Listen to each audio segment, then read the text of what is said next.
nito. Pero kung ma-identify natin, mga nasa Pasig, nasa Alabama, ha? Bakit meron ito? Anong purpose nito? Bakit kailangan natin anong proximity? Kasi karamihan ng mga kasama natin, hindi katulad natin, may trabaho, may kita, pensionado, ganyan. Diyan sila nakatira. Problema nila, paano pupunta ng Gatillano? Nung panahon nila, hanggang ngayon, problema nila. Alam niyo, pinupuntahan namin, wala akong damit. Saan ba yan? Wala akong pamasahe. Baka may bayad yan. Ano sinasabi namin, pumunta ka lang, pwede ka manalo ng cellphone, pwede ka manalo ng bigas, pwede ka manalo ng grocery. Mga pang-akit yan, kasi hindi sila pupunta. Ha?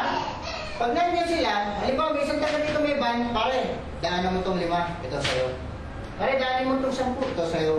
Kotse lang sa akin, daanan mo itong 3, ito sa'yo. Pakilang. Para man lang sigurado natin. O kaya, section mo, alam mo ang bahay. Talagang gusto mo mag-banding kayo. Alagaan mo yung 5 na yun. Pare, walang ayawan, hanggang mga 18 man lang tayo. Mamuhunan tayo. Ang investment natin na yan, paano natin makikita yung kita natin. Pag nakaupo na tayo sa 18, kinikita ko sila, 10. Puta, pinagsagaan ko yung 10 na yan, kaya natin. Yun ang ating reward. Ha? Wala tayong ano dito eh. Wala tayong kita dito. Wala tayong sweldo dito eh. Yun ang reward natin. Pinamiling tawag yan. Pagka nakita ko nagkulang ng pera ng pagkain, tuwan-tuwa ako. Kasi na-expect ko 200 eh. Dumating 300. Problema ni Ana Maria yun. Baka ano natin yung Eh, problema natin lahat yun. Problema natin lahat yun. Baka yung gano'n ang dumating, ano na lang tayo ng iyawan. Diretso na lang. Kailangan magkaroon tayo ng problema. Kasi pag sinabi walang problema, magkano bang gastos yan? 145,000 sinagot ni Red. Ay, wala nang problema. Oo. Oh, pare, ano? Baka marin tayo. Kailan may problema tayo? Hihingi na. Target yan. Hindi yan nilalagay dyan para pakikusin. Meron ito, pinusto ko sa internet. Ang unang-unang nakita, ang laki ng gastos nyo. 126,000 pa lang yung sinabi ko. Ito, dinagdagan ng 2 buong leksyon. O sakasakali lang to, optional to. Ay, bawa ako magbababoy, nakita ko yan dyan. O sagot ko na yung isa ng 2. Ay, pare, di ba, magbababoy ka rin, pero nagaba ni Sherlock. Sagot ko na yung isa, 2 na. Ito, kausap ko kapon si Alarcon. Ay, pagkaya, sige, mahiram natin. Pero nakabudget dyan. Ha? Makikita nyo dyan sa food. Sa venue pa lang, binanatan na eh. Bakit tayo magbabayad ng 20 pesos sa food sa venue? Eh, wala pa tayong kilalang classmate na meron venue eh. Sana nandyan agad si Rian nung ano. Unang Hindi, pa, may diba? bayad eh. Ha? May bayad pa din naman. May bayad pa rin. Oo. Eto, kanina nag-usap kami ni 140 mura. Bakit mura? Hindi ito bongga sa pagkain, bongga ito sa kwentuhan, huwag lang magutom.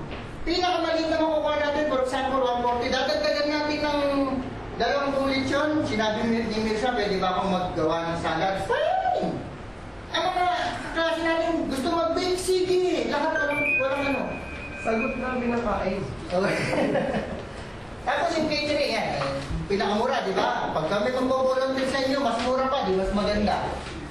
Video coverage, 5,000, napakamura niyan. Di ba? Kung gusto nyo dagdagan, meron kayong kilala, walang masama. Then, pagpipakamalok. Ito mga target budget ito, hindi target banatan. Para meron tayong tinatarget. Kasi kung magsusulisit si Michael, magsusulit ang grupo natin, magkano ba kailangan yun? Hindi ko alam eh. Bakit di mo alam? May big affair yan. Lahat tayo nakapagpa-birthday na. Iba sa atin nakapagpadibo na. Iba nakapagpakasal na. Big budgeted lagi itong mga to. Targetin natin yung malaking budget, 150,000, 120,000. Pagdating sa akon, saka tayo magtipid. Huwag munang tipirin ito ngayon. Targetin muna natin ito ngayon. Ha? May nagsabi sa akin, buy sa surprise. Paano ko ang makakapunta din yung nagdodonate dito sa Edun Talan? 15,000 sa tao. Sinagot niya na to. Ito sana mapunta yung isang sako. Kasi hindi ko naintindihan. Yung 5-star surprise, i-divide natin into 20 kilos bawat isa, lalagyan natin ang pangalan ng Arellano, matatanggap ng isang batchmate pag uwi niya 20 kilos, baka hindi niya isahin yun. Napaka-memorable sa kanya nun. Diba? Hindi isang buong sako bibigay natin. Sabi, 500 pesos worth of grocery. Anong laman nun?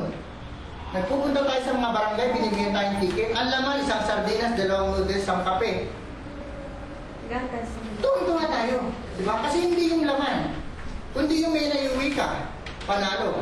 Pagkatapos ng lahat kasayan. In the first place, dumating ka, wala kang gasto. Sinundo ka pa. May inuwi ka pa. Cellphone, big time yan. Oh.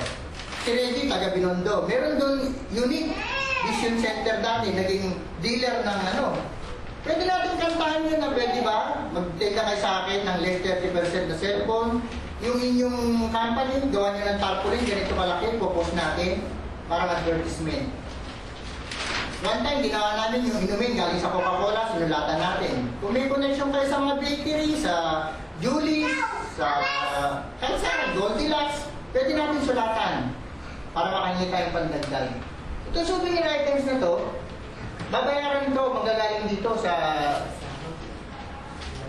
yung gagastos nyo ng 5,000 souvenir, ibebenta natin to during the fair para mabalik yung pondo ng box.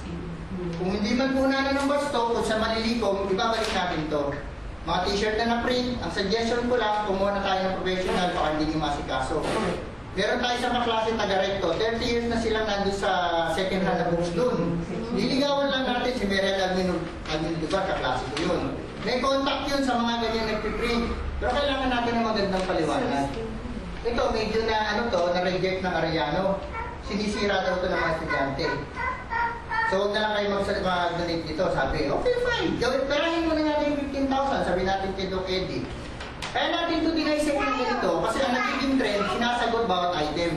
Sinagot ito, itong video, sinagot ng nasa Qatar yung dating girlfriend ni Boyet, si RB Justin Baste. Ang dyan sa email, tinatanong siya, nakalimutan na ba ako ni Boyet? Ano ko lang?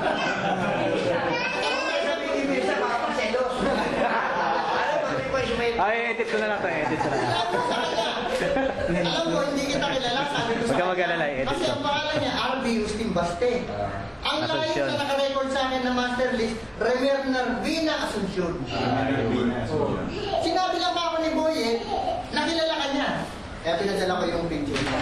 Yan ang nangyayari sa connection. Yan ang number 1 na dapat natin mangyari. Sabi nyo, masyado ka naman yata nangangarap Quezon. 143,000 po ito, bagong total natin. Saan natin kukunin yan? Napakalaki yan, 143,000. Kahit tanggalin mo yung sinasabing bus na 33, 10. 110 pa rin yan. Kahit tanggalin mo pa yung sinasabing 15 Doc Eddie na para sa electric fans, pula pa ng 100,000 pa rin yan. Mauubos ang bus fund natin. Magsisiro balance tayo, baka negative pa. Saan natin kukunin yan? Hindi tayo nag-isip ng ganito, wala tayong isip pagkukunan. Kailangan magkaroon tayo ng pagkukunan yan. Kung tayo dito, eh kahit tig-100 tayo dito, baka ka 1,000. Kung tig-500 tayo, baka 5,000. Yes. Pero kawawa naman tayo. Nagtatrabaho tayo na sweldo, liabo na pa tayo. Saan natin kukunin yan? Ito natin kukunin yan. Oy. Oy, alam mo. Ayan na, Toy. Toy. Gusto ka, Toy, ah. Ayos ka to, yan. Ayos ka, Toy, ah.